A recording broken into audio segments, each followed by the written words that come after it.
BJP. സംസ്ഥാന സെല്ലുകളുടെ ചുമതലക്കാരുടെ ഗ്രൂപ്പിൽ സംസ്ഥാന അധ്യക്ഷൻ രാജീവ് ചന്ദ്രശേഖറിനെതിരെ രൂക്ഷ വിമർശനം.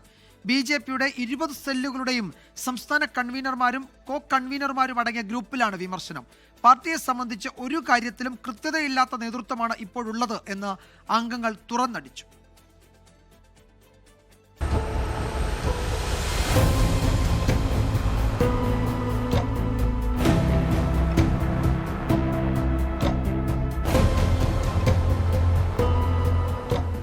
രാജീവ് ചന്ദ്രശേഖർ ബി.ജെ.പി. സംസ്ഥാന അധ്യക്ഷനായി 6 മാസം പിന്നിട്ടിട്ടും പാർട്ടിക്കു കീഴിലെ സെല്ലുകൾ പുനഃസംഘടിപ്പിച്ചില്ലെന്നാണ് വിമർശനങ്ങളുടെ കാതൽ. Intellectual cell, cultural, professional, legal, traders, പരിസ്ഥിതി തുടങ്ങി ബി.ജെ.പിക്ക് കീഴിലെ 20ഓളം സെല്ലുകളുടെ സംസ്ഥാന കൺവീനർമാരും കോ കൺവീനർമാരും അടങ്ങിയ വാട്സാപ്പ് ഗ്രൂപ്പിലാണ് വിമർശനം.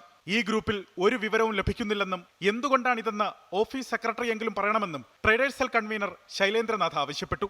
യെസ് ഓർ നോ മറുപടിയെങ്കിലും തരണമെന്ന് പരിസ്ഥിതി സെൽ കൺവീനർ CM ജോയ് പറഞ്ഞു.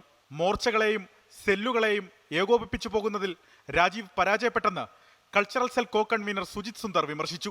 പാർട്ടിയെ സംബന്ധിച്ച് ഒരു കാര്യത്തിലും കൃത്യതയില്ലാത്ത നേതൃത്വമാണ് ഇപ്പോഴുള്ളത്. ഒരു തവണ പോലും അധ്യക്ഷൻ സെല്ലുകളുടെ കാര്യത്തിൽ എന്താണ് നടക്കുന്നതെന്ന് അന്വേഷിച്ചിട്ടില്ല. ഇങ്ങനെ പോയാൽ 5 പൈസയുടെ ഗുണമില്ലാതെ നിങ്ങൾ താഴേക്ക് പോകുന്ന അവസ്ഥയുണ്ടാകുമെന്നും രാജീവ് ചന്ദ്രശേഖറിനെതിരെ വിമർശനമുയർന്നു. നേരത്തെ മീഡിയ പാനലിസ്റ്റ് ഗ്രൂപ്പിലെ ചർച്ചയും പുറത്തു വന്നിരുന്നു. അലക്സ് റാം മുഹമ്മദ്, 24, തിരുവനന്തപുരം. ലോകത്തെവിടെയായാലും ഏത് സമയത്തും 24 വാർത്തകളും ഓഗ്മെന്റഡ് റിയാലിറ്റി പാക്കേജുകളും എക്സ്പ്ലെയിനറുകളും വിശദമായി കാണാൻ ഞങ്ങളുടെ യൂട്യൂബ് ചാനൽ നിങ്ങൾക്ക് സബ്സ്ക്രൈബ് ചെയ്യാം.